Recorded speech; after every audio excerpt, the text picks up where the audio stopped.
Norman Mausing, Opo. that you are the complainant in this document filed before the Office of the Ombudsman. Opo. Do you confirm the contents of this document? Opo. That they are true and correct? Opo. That they are based on your own personal knowledge? Opo. That they are based on authentic records in your possession? Opo. Do you confirm, sir, that the signatures appearing therein are your signatures? I confirm po. And that the IDs presented to us are your valid IDs? Yes po. Thank you, sir. Have a seat, sir. Nagpa-check if lahat Norman Mausing, Opo. that you are the complainant in this document filed before the Office of the Ombudsman. Opo. Do you confirm the contents of this document? Opo. That they are true and correct? Opo. That they are based on your own personal knowledge? Opo. That they are based on authentic records in your possession? Opo. Do you confirm, sir, that the signatures appearing therein are your signatures? I confirm po. And that the IDs presented to us are your valid IDs? Yes po. Thank you, sir. Have a seat, sir. Nagpa-check if lahat Po tayo sa ombudsman ng immediate preventive suspension. Ang mga sinampaho nating kaso sa kanya ay yung criminal po is yung violation ng Republic Act 309 or ng Anti-Graft and Corrupt Practices Act. At syempre yung grave misconduct, oppression and abuse of authority. Marami po, makikita nyo na lang po.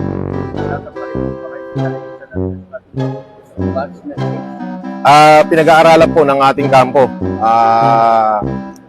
Yan po ang pinag-aaralan ng ating kampo kasi unang-una ho, una makapangyarihan siya, no? Kasi ho, chairman siya ng isa siya sa pinakamataas na NAPOLCOM. At ginagamit niya ho yun para mag-social media, para lang sa akin, para kasuhan ako ng unjust vexation. Napakarami hong problema ng ating bansa, pero bakit yan ang inuuna niya? Ba't inuut? Sinampahan ko na po siya ng patong-patong na kaso rito sa ombudsman at hinihingi hindi po natin ang kanyang immediate kung maaari yung kanyang immediate preventive suspension sa Office of the Ombudsman. Ombudsman ng immediate preventive suspension. Ang mga sinampaho nating kaso sa kanya ay yung criminal po is yung violation ng Republic Act 309 or ng Anti-Graft and Corrupt Practices Act. At syempre yung grave misconduct, oppression and abuse of authority. Marami po, makikita nyo na lang.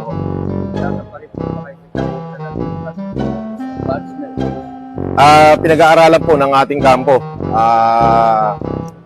Yan po ang pinag-aaralan ng ating kampo kasi unang-una ho, una makapangyarihan siya, no? Kasi ho, chairman siya ng isa siya sa pinakamataas na NAPOLCOM. At ginagamit niya ho yun para mag-social media, para lang sa akin, para kasuhan ako ng unjust vexation. Napakarami hong problema ng ating bansa, pero bakit yan ang inuuna niya? Ba't inuut? Sinampahan ko na po siya ng patong-patong na kaso rito sa ombudsman at hinihingi hindi po natin ang kanyang immediate kung maaari yung kanyang immediate preventive suspension sa Office of the Ombudsman. yan ang kamay. Mga dekalibreng lalaki, di mo kayang daragin yan.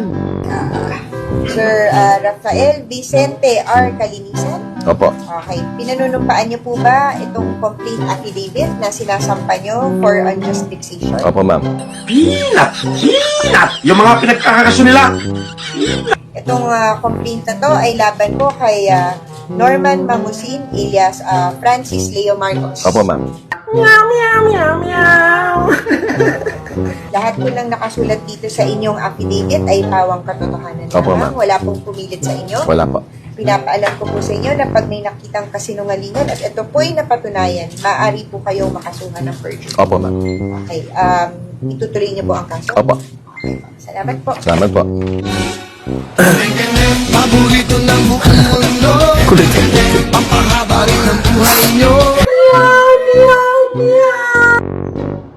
Francis Leo Marcos nagsampa ng kaso sa ombudsman laban sa mataas na opisyal ng NAPOLCOM.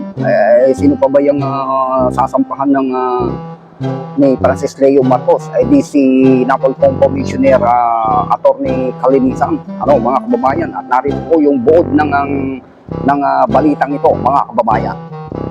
Formal na nagsampa na reklamo si Francis Leo Marcos, nakilala rin bilang si Norman Mangusin, sa tanggapan ng ombudsman laban kay Attorney Rafael Vicente Kalinisan, ang kasulukuyang Vice Chairperson at Executive Officer ng National Police Commission o NAPOLCOM.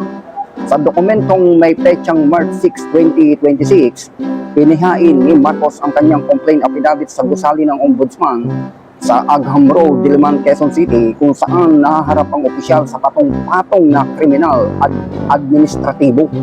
Mabigat ang mga paratang na ibinato laban kay Atty. Kalinisan. Narito ang breakdown ng mga reklamong kinaharap ng opisyal. Reklamong kriminal, paglabag sa Section 3A ng Republic Act No. 3019, Anti-Graft and Corrupt Practices Act.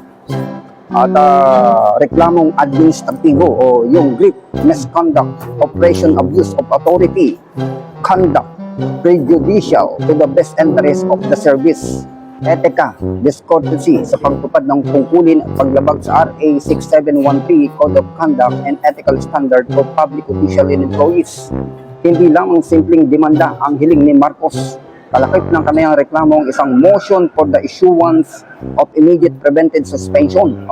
Mabigat ito. Layunin nito na pansamantalang maalis sa pwesto si Kalinisan habang gumugulong ang investigasyon upang maiwasan ang posibleng impluensya o pakikialam sa mga ebidensya. Hiniling din ng kampo ni Francis Leo Marcos ang preservation and production of record upang matiyak na protektado ang lahat ng mahalagang dokumento na may kaugnayan sa kaso. Sa ngayon, hinihintay pa ang opisyal na pahayag mula sa panig ni Atty. Kalinisan o mula sa pamunuan ng NAPOLCOM hinggil sa usaping ito. Nananatiling bukas ang tanggapan ng Ombudsman para sa mga susunod na hakbang sa proseso ng batas. Mula dito sa Quezon City, Office of the Ombudsman, ako po ang inyong katambay, Christopher De Los Santos, nag-uulat para sa Damdamin Quezon News, 90.3 Magic FM.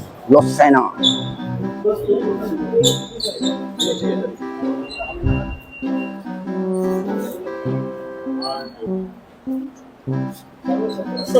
Ba't hanggang ngayon wala kayong sagot? Paiyakan tayo, Yusek. Gusto mo? Sanay ako dyan. Ngayon, Yusek, tatanggapin ko na yung hatol ng LTO. Wala problema. Nagkamali po ako eh. Pero hindi ko po kayang tanggapin na yung sasakyan ko na kinumplain ko sa inyo na i-transfer nyo sa ibang tao ay hindi ko papayag na ma-unnotice yun. Kakasuhan kita. Oo. Kakasuhan ko kayo lahat. Magpaiyakan tayo. Laban ako dyan. Yusek, pinalakpak ako LTO. Ang galing mo ng LTO. Palakpak. Palakpak. Biruin nyo. Kung makikita nyo ho yun, nakalive yung buong video na yun. Hindi ko naman dinidelete. Nandyan yun. Kumakain ho kami na naka-live sa loob ng Shakey's. Matapos ho kami kumain, naka-live pa rin ako. Hanggang sa pag-akit ko ng sasakyan, naka-live kasi hindi ko pinutol yung live. Pero hindi ko hawak yung cellphone, may ibang humawak. Okay, may ibang humawak ng cellphone. Ngayon, from Shakey's, eto lang ho yung subdivision, walking distance lang almost. Nasa loob ho ako ng subdivision. Hindi ako lumalabas ng subdivision. So, in-screenshot lang na hindi ako naka-seatbelt. Ayun na, sinokos na ako ng LTO. Ang galing. Mabuhay po kayo sa napakabilis niyong aksyon. Napakabilis po ng aksyon niyo. Mabuhay ka. Yusek Nakanilaw, Marcos Nakanilaw, mabuhay ka. Mabilis po yung aksyon mo.